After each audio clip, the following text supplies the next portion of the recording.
JNTU Kakinada అదేవిధంగా JNTU అనంతపురంకి సంబంధించి చాలామంది స్టూడెంట్స్ సమ్మర్ హాలిడేస్ గురించి అనేది క్వశ్చన్స్ అయితే అడుగుతూ ఉన్నారు. ఈ సమ్మర్ హాలిడేస్ అనేటివి ఉంటాయా ఉండవా అనేసి ఈ యొక్క గన్ షాట్ అప్డేట్స్లో మనమైతే డిస్కస్ చేద్దాము. ఓవరాల్గా అయితే ఈ యొక్క సమ్మర్ హాలిడేస్ అనేటివి జేఎన్‌టీయూ కాకినాడకి జేఎన్‌టీయూ అనంతపురంకి అయితే ఉండవు. ఓకేనా. ఇదైతే మీరైతే మైండ్లో పెట్టుకోండి. అండ్ మీకు సెమిస్టర్ హాలిడేస్లో తప్ప మిగతా వీళ్ళకు సపరేట్గా మళ్ళీ సమ్మర్ హాలిడేస్ అనేది అయితే ఇవ్వరు.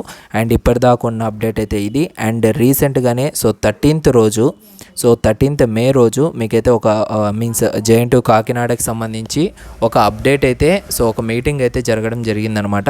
ఆ మీటింగ్లో కూడా ఎగ్జామ్స్ ఎలా పెట్టాలి ఏమనేసి డిస్కస్ చేశారా కానీ ఓవరాల్గా మనకేంటంటే ఈ ఒక సమ్మర్ హాలిడేస్ గురించి అయితే డిస్కస్ చేయలేదన్నమాట. ఓకేనా.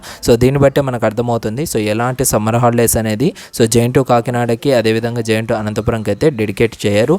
అదేవిధంగా కొన్ని కాలేజెస్ ఏంటంటే స్టూడెంట్స్ యొక్క రిక్వెస్ట్ బట్టి ఒక 1 వీక్ లేదంటే ఒక 4 days 5 days అయితే హాలిడేస్ ఇవ్వాలనేసి కొన్ని కాలేజెస్ మాత్రమే అనుకున్నాయి. ఆ కాలేజెస్ అనేది కొద్దిగా సమ్మర్ హాలిడేస్ వాదిగా వాళ్ళకైతే ఇవ్వడం జరుగుతుంది. అండ్ కొన్ని కాలేజెస్లో ఏమంటున్నారు అంటే సమ్మర్ ఎక్కడుంది ఇప్పుడు టోటల్గా క్లౌడీ అనేది ఎక్కువగా ఉంది కదా అది ఇది అనేసి కొద్దిగా జవాబుదారి అనేది ఈ విధంగా అయితే ఉంది అనేసి కొంతమంది స్టూడెంట్స్ అయితే చెప్పడం జరుగుతుంది. ఇదనమాట ఇవాల్టి జేఎన్‌టీయూ కాకినాడ అండ్ అనంతపురంకి సంబంధించి సమ్మర్ హాలిడేస్ ఇన్ఫర్మేషన్.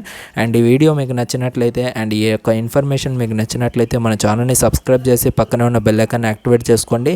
అండ్ ఇలాంటి గన్ షాట్ అప్డేట్స్ అనేటివి ఎప్పటికప్పుడు పొందాలి అనుకుంటే ఛానల్ని మాత్రం సబ్స్క్రైబ్ చేసుకోవడం మాత్రం మర్చిపోవద్దండి. Thank you.